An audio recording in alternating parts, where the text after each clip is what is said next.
Alright people, what's up? Welcome back to the channel. So, today, we're going to be reacting to Transformers Rise of the Beast.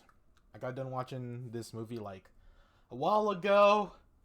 It's not that fresh on my head, but we're going to be reacting. I have not given this movie much thought because, well, it was okay. It was okay. The ending, well, how long has it been? It's been about a month since the movie's been out. There should be everything's been released. So, the only thing I really liked about the movie was that they announced the GI Joe and the Transformers thing, the crossover, as kind of the next movie, I guess. That was awesome. To me, the whole movie kind of was like, eh. It was an okay movie. It's a good movie to turn off your brain and just kind of go along for the ride. But if you kind of turn on your brain here and there, you're like, what? What's going on? So today we're going to be reacting to Memento and his Rise of the Beast review on how this movie is empty as hell. So, let's begin.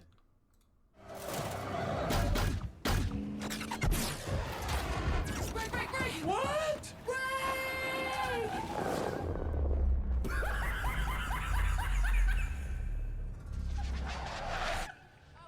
It's all my fault. I drove man away. He truly was a master of spectacle. Yes, he was a hero. I just couldn't see it. Wait, was that supposed to be Michael Bay? Was that supposed to be Michael Bay? I don't know. I don't know, man. Transformers Rise of the Beast takes the franchise to the 90s, when the Tupac, I think. Yeah. Oh, I also forgot to mention, there were some deleted scenes. Maybe I'll mention it later. But yeah, I also had this thought, like, afterwards, and then I saw that they released some deleted scenes, and yeah, my mind went crazy, so I'll talk about it later. Autobots are stranded on Earth, they come across a teleportation MacGuffin and must join forces with animal Transformers to get it, before Yes. evil Transformers use it to teleport in a massive threat that will consume the Earth. So, you know, the usual. And to be painfully honest, It's the Rise same, of the Beast is not very good. In fact, it's way behind the earlier movies.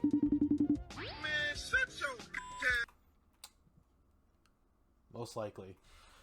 Oh, is this movie behind the other movies? Yeah. Yeah. I will say though, I think the Bumblebee movie was okay. I definitely think the Bumblebee movie was okay. This movie was eh. And I guess if I was to rate it, this movie is like about a 6 or a 5. Like, if I'm going to be harsh on it, it's a 5. If I'm going to be lenient, it's a 6. The Bumblebee movie is like a 7. It's average. It's an average movie, right? But all the first 5 movies are great. Maybe not so much the last one. The last one was kind of it made you go like, what? What's going on? But I think the first 3 movies were amazing. A lot of people didn't like the second one. Yeah, but I like them a lot. I really do like them a lot. Like, I grew up on Transformers G1 plus like Transformers Prime plus Energon. I think it was the trilogy. It was like the anime style with like some 3D graphics. But yeah, like, I grew up on the good shit. So, and a lot of the times, like, they reuse and reuse a lot of, I don't know, plot moving devices, I guess. Like, a lot of the villains, they tend to do the same thing over and over again, in like across all Transformers. Like, it's always turning Earth into new Energon or Unicron eating a planet. Literally, just what happened in the 3rd movie and in this movie. But yeah, like, it's a reoccurring thing. The ones that can be called movies. There's really only like one truly new good thing here, which is the way they repurpose central conceptual elements to create something fresh. Like how the geography and culture are something different now. Like how Optimus is now this Yeah, we've moved out of New York. Now we're in South America. Yeah, I get it. Do I remember anything else being different? Maybe and other things? No, not really. Like, in the second movie, they went to Egypt, right? Is like different. So I guess that counts. But yeah. morally incomplete leader who hates humans as well as even the human hero. You brought a human here? We should not be relying on a human. Because of you, Unicron will now use the... Aside from Yeah, Filmenzo has good editing. He's so good. But also, yeah, I actually really like the way they did Optimus Prime. Ultimus. What the hell's Ultimus? But yeah, Optimus Prime in this, amazing. Peter Cullen, one of the greats, right? Like, it's like Kevin Conroy, right? R.I.P. Kevin Conroy, but Peter Cullen will forever be my Optimus Prime. There will be no one in all of the world who will be the new Optimus Prime other than Peter Cullen. And that's that, right? It is what it is. But yeah, I like the way what they did with Optimus Prime here. A little self-loathing, like, not really Big Brother, but like, he knows he kind of messed up, and so he kind of blames himself for the whole thing. Like, oh man, I got the guys stuck on Earth. This sucks. I need to get back. I need to make sure Cybertron's okay. Like, we get it. It's always this is like, I think this was like a G1 thing too, for a bit. I don't remember G1 all too much because, wow, it's been a while.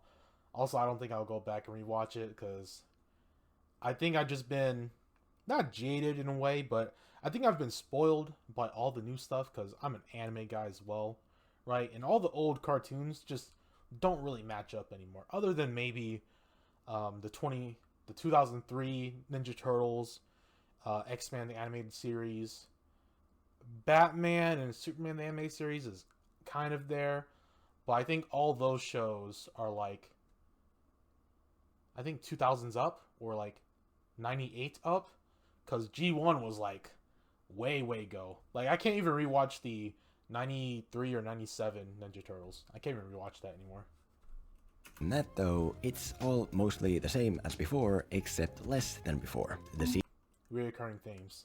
Well, less than before. But, you know what? Okay. He's going through examples. Let's back it up a bit.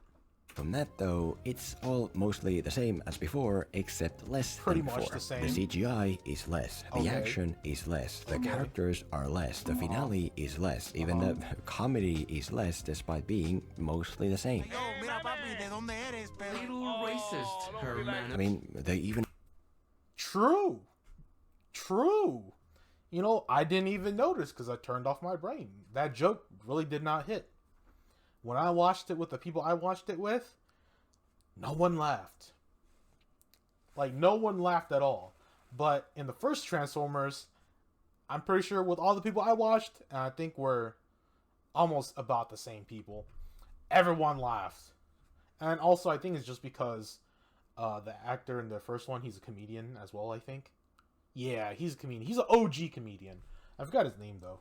But he was around the Eddie Murphy era and early Chris Rock and early Dave Chappelle era, I think. Maybe before that, too. But yeah. Super crazy good comedian. Super funny. Right? And the jokes just definitely hit. Also, I think with how sensitive people are nowadays, it's super hard to write good comedy in movies, TV shows, because of how, you know, how up in their ass people are. And so, yeah. Also with just the whole writer strikes thing, all actor strike, whatever the hell that stupid stuff is. So, yeah, like, all the people in Hollywood, from what I've seen, all that stuff, Witcher, Halo TV show, all the Star Wars crap that's been absolute dog shit for a while now, right? Disney Marvel shit, dog. Absolute dog shit. All the writers are fucking idiots. They don't know how to write a good story. Instead, they try and... I think everyone's heard this again and again, you know, right? They keep on trying to plug in their worldview that no one fucking cares about, right? So, yeah. I think a lot of people have made this argument, like, why do IPs choose to let these companies make stuff out of their IPs? I don't know, but I kind of want. I don't know how many more examples he got, but let's keep on going, and then we'll go back and look things through. Even fumbled the golden formula that made the earlier movies so amazing. Michael Bay's signature style of triple B filmmaking. Oh, it is Michael Bay. Okay. Oh, yeah. True. True. True. You're right. Really, the only thing here I don't even remember who the director for the Bumblebee and this one is. But definitely Michael Bay, definitely a different breed of human, right? Different type of director. I would say 100% a better director, but I think he's going to go into more other stuff now. So let's go back. Let's go back to the examples. all mostly the same as before. So of course, using a rod to transport Energon or some other giant planet-sized thing to Earth. This is a concept that's been used multiple times. I'm not giving excuses, right? But what is it? Transformers Cybertron or Transformers Energon has done this multiple times, I think, right? It's like going to Cybertron to awaken Primus, finding out that the Earth in its core is Unicron, that type stuff, right? Or Unicron is coming to Earth, so we must find a way to deter. Or the Decepticons are trying to turn Earth into a new Cybertron, we must stop them. These are things that's been used over and over again across all Transformers, right? And they're basically the same shit. So I'm not that surprised. Does it make this movie empty? I don't know, right? I think it's okay. Or except less than before. The CGI is less than before. Yes, I agree with this. Because I think the Michael Bay versions, I think, are just a bit more realistic, a bit more, I don't know, not really intuitive, but a bit more like they feel alive. In this one, The Rise of the Beast, they feel like they wouldn't be alive, in a sense. They feel fake. They have that dull look, like it's a toy, right? And then the action is not that great. Like, again, I think this is just a difference in directing. I will say that trying to remember the fight scenes in Rise of the Beast, they weren't all that impactful. They weren't all that amazing, scary, cool, all that stuff. But again, Michael Bay, like what we just saw, boobs, butts, and booms, right? Explosions everywhere, destruction everywhere. The thing that you really like to see the most when you're brain dead, right? And then the characters. Yeah, I can't even remember the names of the characters in this one. Like, I remember Sam, right? Sam Witwicky. Yeah, like, yo, I am terrible with names. I don't even remember the Prime in Dark of the Moon. Alright, I forgot his name. Was it Sentinel Prime or something? But yeah, like Sam Witwicky, I remember that name. This guy, what's his name? I don't know. Let's see. The final action. Yes, it is different. It hits different. The impact of the final definitely is different in Michael Bay's versions, and then this one, 100%. I agree with that. The comedy, 100% the same. We already talked about it. Nobody laughed. What's next? Here there's more of is confusion, with endless questions without answers, like how come there are a bazillion different Transformers MacGuffins hidden on Earth? How come this MacGuffin conveniently sends out a skybeam that the evil Transformers in another galaxy somehow reach before the Autobots who are in the same city? How come Pete Davidson... Before all this, I feel like he's going to get into a roast. 100%. I can feel it coming. I don't think I'm going to disagree with a lot of things here, but I don't even know if they're going to show the first. Yeah, they don't even show us how the robots got here, or even I don't know if they're even going to make the movies like go back in time to like when the Autobots first get here. I don't even know if they're going to do that. And also, like, how do we not know if the Decepticons even got here? And this goes towards, I feel like he'll talk about this later, but I'll probably say it just now, just a little further ahead. But there was a deleted scene about like a Decepticon and Optimus Prime fighting the Decepticon, telling him that he'll never get back home if he kills him, and that type of thing. Which, like, that would have made a lot more sense in this movie, kind of narrative-wise. But the fact that we don't see it leaves a lot of unanswered questions. And so now you're just like, where's the Decepticons? How is Scar, whatever his name is, how is he here, right? How do you see this beacon of light that only Transformers can see, and there are no Decepticons to be seen, right? So how do you know that the Autobots didn't get followed? How do you not know if Scorn and them got followed, right? How do you not know if Megatron's here? That type stuff, right? And Decepticons, combining with the freaking Scorn and their crew to kill the Autobots and the Maximals, right? Like, there could have been a lot of stories. I feel like I would have wrote this better than the freaking writers of the show, man. Transformers MacGuffins hidden on Earth. How come this MacGuffin conveniently sends out a skybeam that the evil Transformers in another galaxy somehow reach before the Autobots who are in the same city? How come Pete Davidson is able to be in every movie and in every woman? Damn. Oh, shit. Damn. I just don't get it. Crazy. But all that said, what I'd argue to be the main issue with Rise of the Beasts that created these individual problems and led it to be the biggest Damn. Wow, that is the worst performing Transformers movie ever. I don't know about now, but I feel like it may be a little higher than now. But that definitely is low.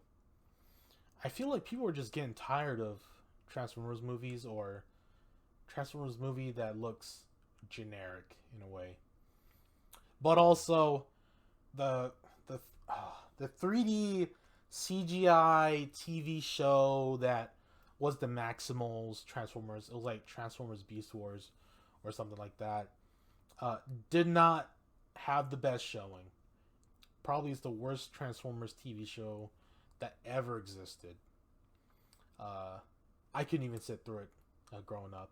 Transformers box office letdown yet is that it's quite possibly the emptiest movie in Hollywood. And what I mean by empty is also that it's physically empty. Everywhere we go is strangely devoid of any signs of life. True. This scene really did weird me out though, because if you hear any human knows, right? If you're a real person, maybe some people just don't give a fuck. But if you're a real person, if a car is going off, look around you. What do people do? They literally go out, look, or they go around the corner and look. We're like watchdogs or something. Like, ain't no way nobody heard this and was started walking around being like, where's the sound coming from? Right? Curiosity killed the cat is a little phrase for a reason. So yeah. But more than that, I mean that the movie as a whole feels empty, barren, devoid of any proper substance. As in, there are things on screen, yet none of it means anything. Not on the Transformer side, not on the human side, not on the side of anything. And so today, let's try to figure out what that means, how emptiness ruins the Transformers and the humans here to the point where it makes Bayformers seem like Oscar-worthy material. Here's why Rise of the Beasts is a barren movie full of nothing. Oh, this was such a stupid scene. I feel like Bumblebee is like the ragdoll of the Transformers series. He always gets treated so bad. Like, he's either the comedic relief, he either is the punching bag, or, like, of course Bumblebee gets his time to shine, but damn does he get, like, ragdolled so much. And why, while watching it, you mostly just feel bored and confused. Missing dynamics. Okay. Firstly, the reason the Transformers here feel like barren hunks of clashing metal is because they're lacking properly consistent dynamics, power dynamics, and relationship dynamics. The power dynamics side of this means that the conflicts between Transformers are left powerless because we have no perception of how those conflicts are weighed. In the opening, for example, the movie ignores Autobots in favor of showcasing the new animal. Not gonna lie, this kind of pissed me off too. Well, not really pissed me off, but it really did make me think and kind of be like, wow, this made no sense. I thought about this like way later though, like probably about a week ago or something. But I was talking to a buddy, and we're talking about the beginning of this movie, and I was like, man, this movie would have been better if they showed us how the Autobots got to Earth, and then they also showed us how the Maximals got to Earth, or at least show us how the Autobots got to Earth, like somewhere in the movie, because at least that would have been way better. Animal bots as they're attacked by an evil henchman of the planet Transformer that eats planets. Pizza time. And I get the choice to do this. You can convey the exposition and also establish these new characters in terms of the levels they play on. You know, when the evil henchman kills the leader of the animal bots, that proves him to be a badass warrior. Benefits of serving the almighty Unicron. Except it doesn't, because we have no conception of the overall level we're playing on here. I'll probably let him explain how this is, and I'll give my example. Yeah. The movie just began. The animal bots haven't done anything. The leader destroys one scorpion grunt and then gets destroyed. It wasn't the leader. It was was it Optimus Primal? That's it. I don't know what that means, per se. And actually, it wasn't even the leader who destroyed Yeah. Scorpion, so there's no sense whatsoever of how tough it was for the henchman to destroy him, or how tough the henchman is. It's not like how the first movie began with a Decepticon grunt demolishing a US airbase to establish a sense of where we are in terms of power levels. I understand. Yeah. And this movie does it so bad because this fight. Where's a good picture to be at? It's not like how. Wait, hold up. So there's no sense. Yeah, this fight ended in like 5 seconds. This was probably the worst fight. Like, you have the leader of the Maximals. Probably Optimus Primal's like father or something, right? Like, you have the leader. This guy is like, what is it? I'm pretty sure the Maximals are like in the future, right? So this guy is like the strongest Maximal. Like, he's supposed to be super fucking strong. Like, he's the GOAT, right? And then you have Scorn, or whatever his name is here, and just freaking one-shots him. Like, it makes no sense. We know he's a badass. But how badass is he? Because we haven't seen jack shit from anything, right? We haven't seen any other Maximal, like, 1v20 or something that shows us, oh, yeah, this guy's pretty strong. And then Scorn, like, just rips him in half like Megatron did to what's that one dude? Forgot his name. But yeah, and then Scorn fights this guy for like 5 minutes, and then Scorn like chops his arm off and then chops his head off or something, right? Like, that would have been a way better fight, like maybe like a 5 or 10 minute fight, and it would have been cooler, and you would have been like, damn, this guy is strong. Because like my example right now, like, you already gave the example of like, oh, this Decepticon, I think his name was Blackout or something, is greater than the entire U.S. military base, right? And this is the exact same thing that Monster Hunter does very well. And the reason why I give Monster Hunter is because it's a game that I'm playing right now. But also, every time Monster Hunter introduces a new monster for you to hunt, they always show that new monster attacking and killing or ragdolling the absolute fuck out of a monster that you thought was strong and you've killed multiple times. Like, what is it? Glavenus and... Is it Glavenus and Odagron? And then it's like, I forgot which one was ragdolling the absolute hell out of Anjanath. But yeah, like, that's how you should be setting up a villain or setting up an enemy to fight, by showing something that you know the power of, or you think you know the power of, and then the enemy that you don't know the power of, and the enemy just absolutely overpowering the thing that you already know somewhat of the power of, right? And so this movie definitely 100% did a very bad job at this. Even when he was fighting Optimus Prime, that shit shook me. I was like, no way. Optimus Prime, the leader of the freaking Autobots. No way, bro. Like, I understand he killed the Maximal Leader, but no freaking way, bro. We don't even know the power of these guys. Whatsoever of how tough it was for the Decepticon Grunt demolishing a US airbase to establish a sense of where we are in terms of power levels. I understand. To highlight this more, look at the next Transformer fight where the Autobots come across the henchman and his helpers. It's supposed to be this big reveal where the bad guys are actually stronger. Except, again, it doesn't really work because the context is missing. Optimus and the Autobots haven't really clashed with anyone so far because the opening ignored them, so I don't know what level they play on. True. Like I said before, we don't know how they got here. We don't know if they got followed, right? All this and that. Cutscene from before. Not cutscene, but deleted scene shows them fighting Decepticon and all that, right?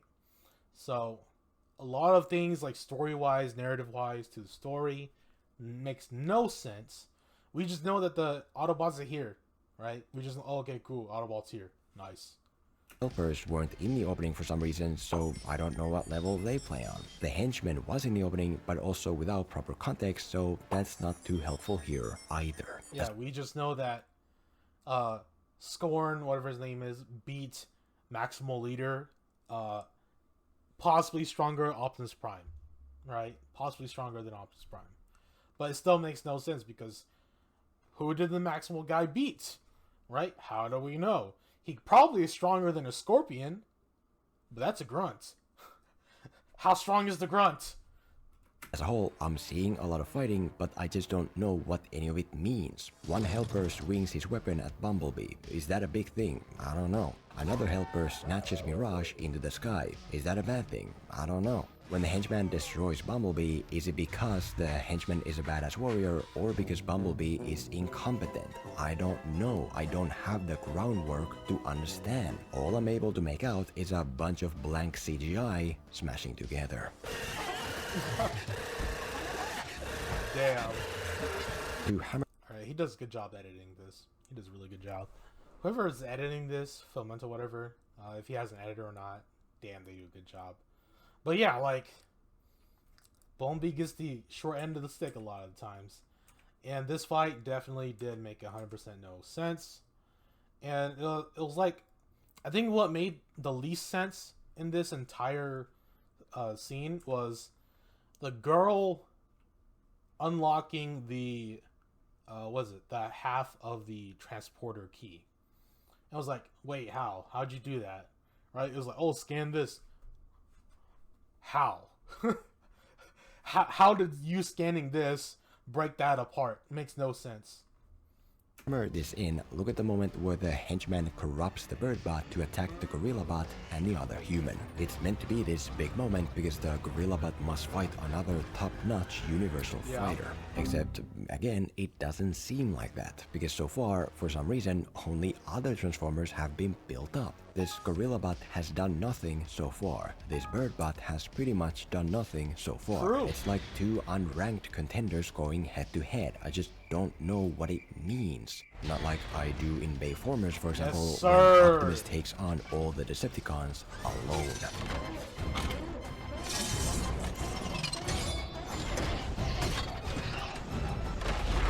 God, this scene is so great. This scene is so great because you also know who he's fighting against. He's fighting Megatron, he's fighting Starscream, he's fighting... The relationship... Who's he also fighting? All the Decepticons. I forgot whoever that was. Is that Blackout? I think it's Blackout. Yeah, but like, he's fighting those three guys. You know the power of Blackout, you know Starscream, you know Megatron. You know that Megatron's the strongest Decepticon of all time. You know Starscream, right? Literally the second leader, or was it? The guy who's always trying to become the leader by trying to portray, you know, Megatron, all that stuff. The typical story of Starscream, right? So you know he's stronger than Blackout or a U.S. military base, and you know that Megatron is stronger than both of them combined. So you having Optimus fighting these three dudes, right? And like slightly winning, slightly losing here and there, but ultimately fighting them on par. So you know Optimus is an absolute god, right? So this is like, come on. Alone.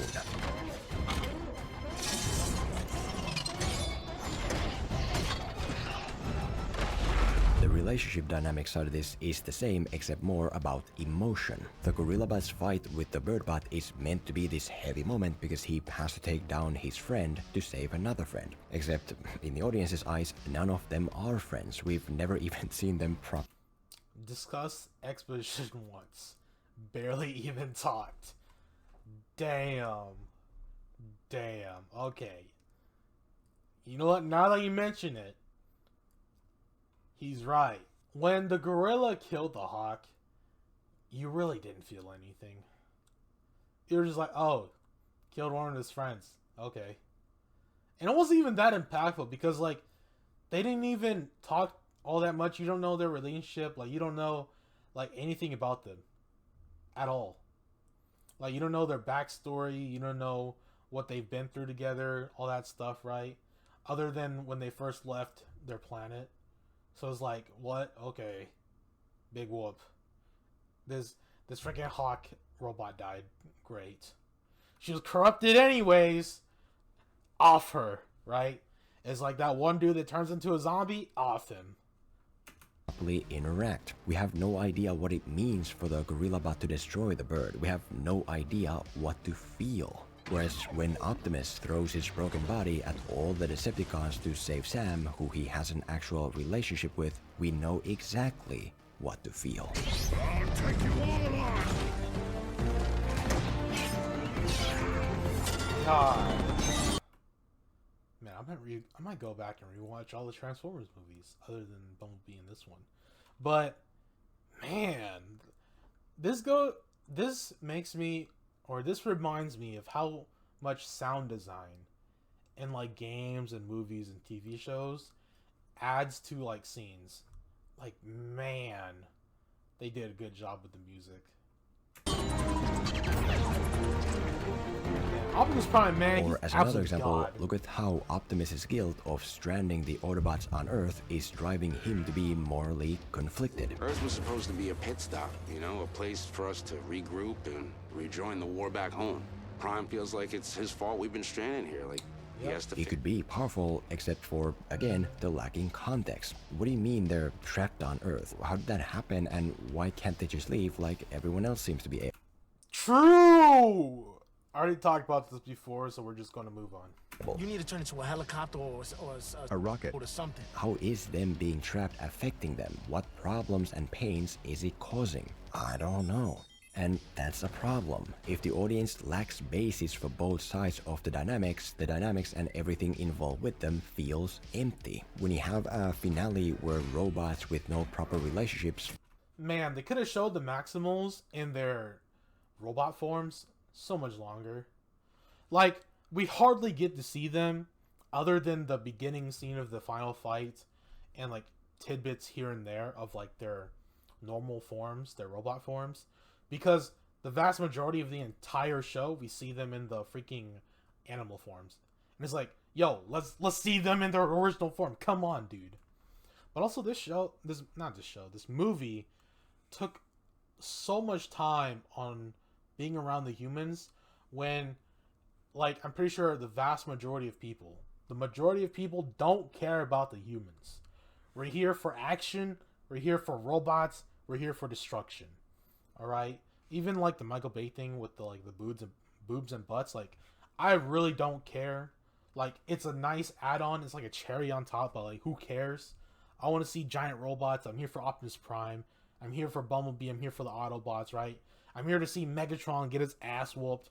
I'm here to see Starscream try and freaking usurp the position of leader from Megatron. Like, come on, bro.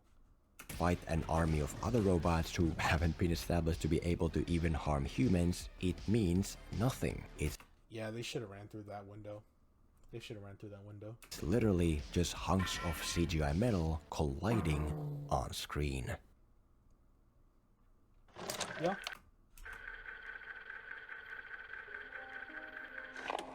Secondly, the reason the humans here feel barren is because the few humans that actually exist don't seem to have a real active existence beyond the confines of the plot. A great example is the museum worker, who's such a terrible character that the movie would have improved by simply axing her.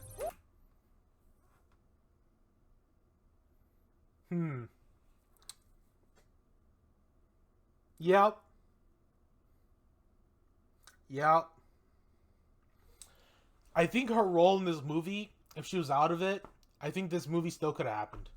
Some random person could have been like, "Oh, I wanna freaking be the new person to find this new study, research, whatever, blah blah blah," right? And they could have accidentally like pour some acid onto the rock to try to, carbon date it or something. And then, oh, it broke. Oh no, this big thing happened. Oh, freaking robot comes from the sky, boom, kills the person, takes the thing, right? Or Maximal's like, oh shoot, this happened, takes it away. Freaking stranger reports sighting of a giant robot. It could have happened. This lady, this character, this useless character, this Sakura of a character could have not been here. Useless. As her introduction showcases, her gist is that she's this unappreciated museum worker who knows a lot about and is excited a lot about archaeology, without any kind of basis or explanation. True. We don't know how she got into it. Why did she get into it? All that stuff. She can identify professional fakes with a quick look. The Da Vinci sketch is legit. The painting's a copy. She can pinpoint locations exactly as the plot requires. Okay, so he's going towards this character is a Mary Sue. As everyone knows, Mary Sue's are retarded, dumb shit characters who don't deserve to be in a lot of things, like Galadriel in Lord of the Rings. That was stupid as hell. And then, so that's kind of the direction that he's going. That this character is a, very Mary Sue character. It's the symbols on the stone. They were only ever recorded in one other place in the world, the Inca Temple of the Sun. She can identify the make and model of stone. The sound effects of like the little kid going like, yeah, okay. Jesus. Without issue. That stonework is 17th century. What we're looking for is... And also, she's very enthusiastic. She's willing to steal her boss's ID to run tests on the MacGuffin statue just for the heck of it. She's willing to go with giant robots to Peru to find the origin of the statue. She's willing to fight a burglar to protect museum property. When any normal person would have threw everything and left. Absolutely. It looks like you're trying to steal museum property. All of which would be fine, except for the fact that we have no idea why any of that is so. Wait a minute. True. Who are you? We have no clue where she got her knowledge or enthusiasm. We have no conception of her life outside this movie. All we know about her life is that she apparently once had a dad, and that's why she's now going to save the world. And it also was the most generic, bland sob story to have ever existed. And no one cares. Figured if he is somewhere watching, then seeing his daughter do something crazy like this would definitely make him proud. Blanket statement is when you make a statement that you try to use to cover all situations. All we know about her smarts is that she learns from everyone around her. If you keep your eyes and your ears open, life will show you everything you need to know. Despite always being proposed to be smarter than everyone around her. I do not know where the other It's in Peru. As a whole, she kinda just knows things and does things because she's the kind of smart, industrious female character required by the plot. She may seem active on screen. She may seem to push the narrative on her own. Okay, yeah. He was definitely getting to the... She's a character that just pushes the plot even though she doesn't need to be in here. Because the story could have went on even without her. Yeah, because any stranger could have done this and that, and then the robots would have reacted anyways. Yeah. Yet, because we don't know the basis for any of that, it doesn't work like that. Without that contextual basis to make us understand, it's just annoying to see her keep the statue from the other hero while making these annoying sounds. Yep, that was annoying. Like, lady, just give him the thing so we can get on with it. Yeah, act like a normal human being. Drop the shit and run. Like, Jesus, come on.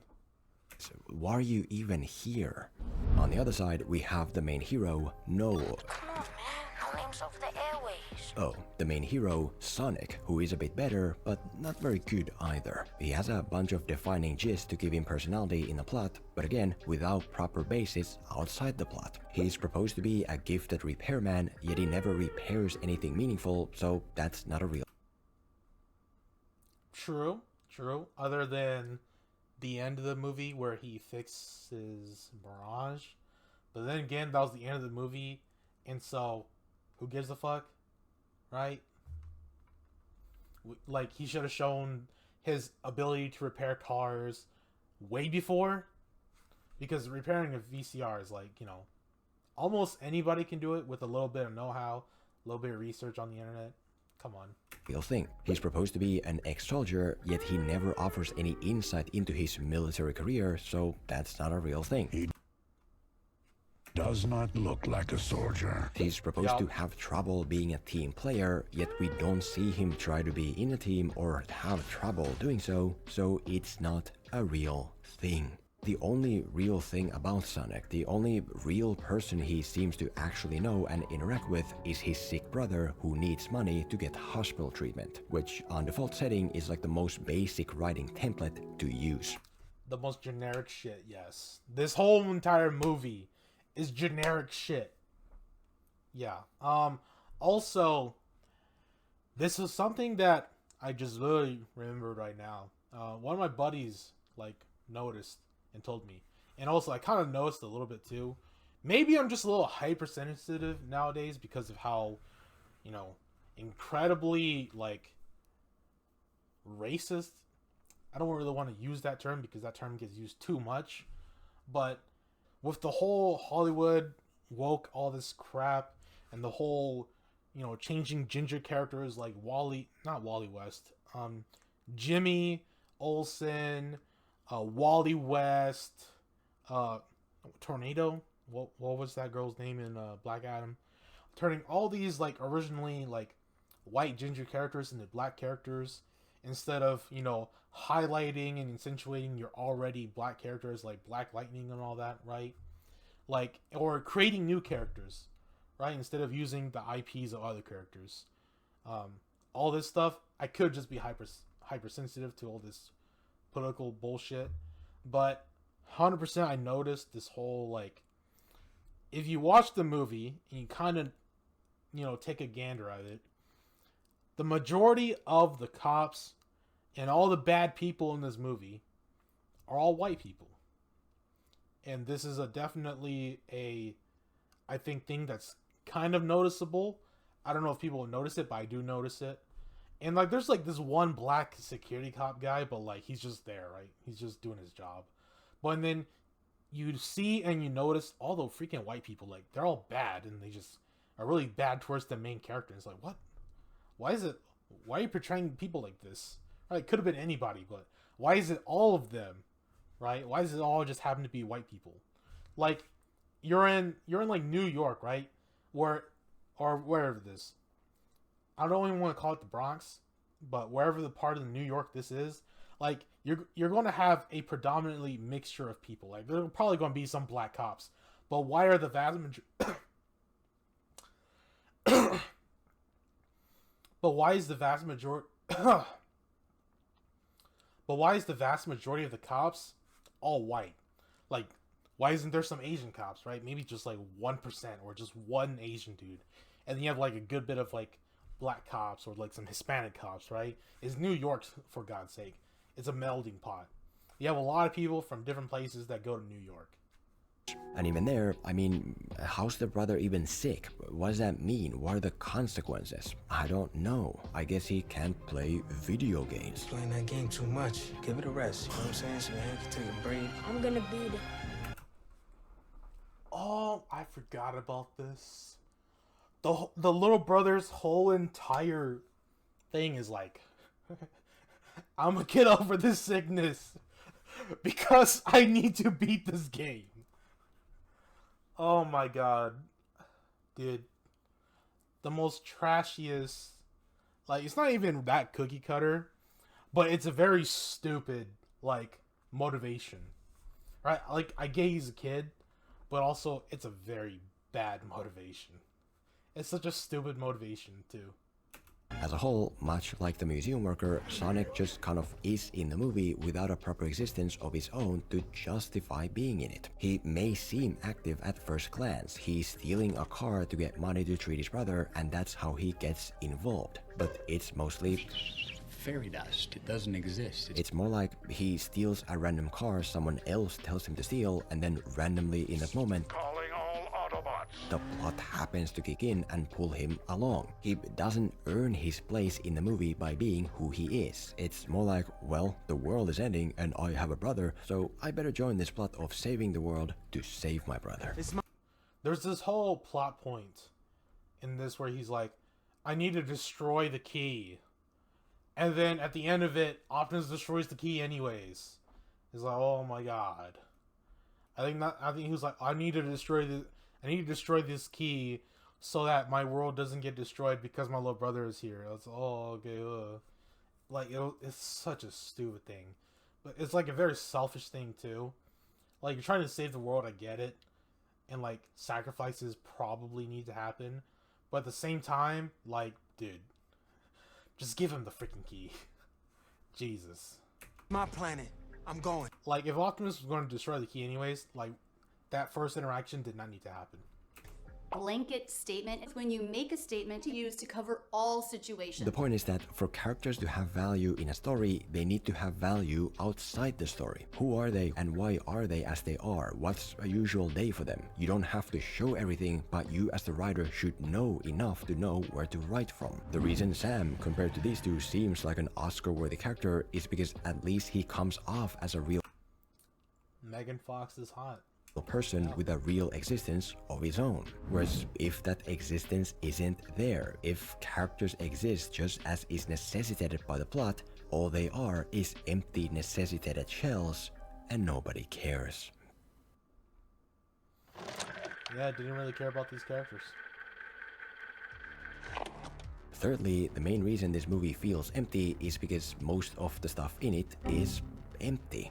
This means literal empty places, empty museum yards, empty New York City apartment alleys, empty industrial areas, empty secret cave entrances, and empty roads, and empty jungles, and empty volcano Zero human interaction. True. It's like they ran out of money to hire extras. Yeah. Alley battlegrounds. I mean, isn't this supposed to be New York? How is there nobody here to see this outside their window? Yeah, you just broke someone's car. How is that person not coming out to see my car? Jungles and volcanoes, sure, that's a creative choice, though still not a very good one, because the finale of Dark of the Moon, for example, absolutely dunks on it. Lives are being lost, explosions are happening, you know, giant robots fighting across the street. Yeah, we get it. The volcano's not even blowing up, bro. Like, come on. This also means empty stakes, like with the Transformers having to hide from humans. Mirage is hiding in plain sight. Optimus talks about keeping a low profile. Way to be incognito. Even the villains are staying out of human view. Even though they're on top of a giant building and people could probably see them. Just saying. For no clear reason why. There are no perceptible consequences to being caught. There is no Sector 7 capturing Transformers like in the original. True, so they really have no reason for being incognito, like, unlike Sector 7 in the first Transformers movie, because if you get caught, Sector 7 is there, right? So, yeah, it really, yeah, so really they have no reason to hide. The movie just kind of proposes that to be a thing and has the robots act accordingly. This also means empty narrative threads, like how Sonic's mom is in one scene and then disappears, like how Sonic's neighbor enlists him on this plot viral carjacking without any substance behind it. Why is the neighbor targeting this car? Where did he find out about it? What's he gonna do with it? another character that didn't need to be in the show either. Yeah. What does he need money for? Why does he then just disappear? Well, never mind. It's not a real thing like Sam looking for a first car for his 16th birthday. It's just some random BS to get the plot moving. This also means empty obstacles, like how the heroes have to infiltrate a Peruvian village through heavy security. Y'all never make it 2 blocks. There's human security all around the church. You'll never get through. Except, of course, there is no heavy security. It's not a real thing. They walk through the crowd, they open the cave entrance in this empty yard, and then even in the cave they just walk to a chest to... No tourists around to see, no security, making sure no one's vandalizing anything. True. Find it empty. Your struggle is pointless. No cave traps to evade, no security to avoid, no proper obstacles at all. Especially when you can one-shot them. That was easy. This also means empty consequences and sacrifices. Bumblebee loses his life early on, but then turns out it doesn't matter. He's lying on this Transformers rock, I guess, and now he's suddenly alive again, because death amounts to nothing here. Optimus sacrifices himself to destroy the evil planet at the end. Retreat to safety. I will destroy the key myself. Prime, no! But then afterwards, he's still fine. The Gorilla Bot comes over to help, and then they simply leave. Yeah. Okay, yeah. But then why didn't they plan to do that to begin with? Why make a big deal out of something that clearly doesn't need to be a big deal? Right, because we needed something big for the end, and it may as well be this. Whatever. I guess I'm beating a dead Transformer horse by now, so here's what I want you to do. I want you to see the full movie for yourself. You what? While keeping your eyes on this very topic. Whether you like the movie or not, focus on how most of what it does and most of what's here, whether it's big or small, has no substance. It's literally just stuff on screen that means nothing. You do that, because honestly, I've already kind of run out of interest to do more of it myself. All hail the king of cinema, Michael Bay. Hey, what I'm doing right now is I'm thinking about a wicked ass action scene. Damn. Just think about what get an audience going. You know what? Today, like a Christmas present, this showed up. I'm one of the first directors to try this out.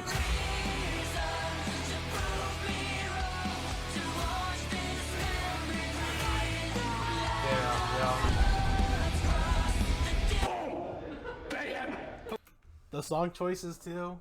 Linkin Park, R.I.P. Chester Bennington, but like Jesus, the song choices, the music design, and the scenes, like holy crap, bro, it's so good. Like, it's a director diff, writer diff, actor diff. Jesus, man. I can't see it. No, that's the commercial. That's the 90-minute commercial. Here we go. Ready? Ready? Go one more time. Ready, Mike? 1, 2, 3. Boom! Bam! Okay. But since today's video was pretty negative, let's end on something more constructive to help Paramount, the people behind this movie. Since you guys are pretty low on cash, $2 million budget with marketing, minus theaters. Oh, so the box office, they didn't show how much theaters got out of it. Okay, so it's probably less than the actual box office. Unless I'm wrong.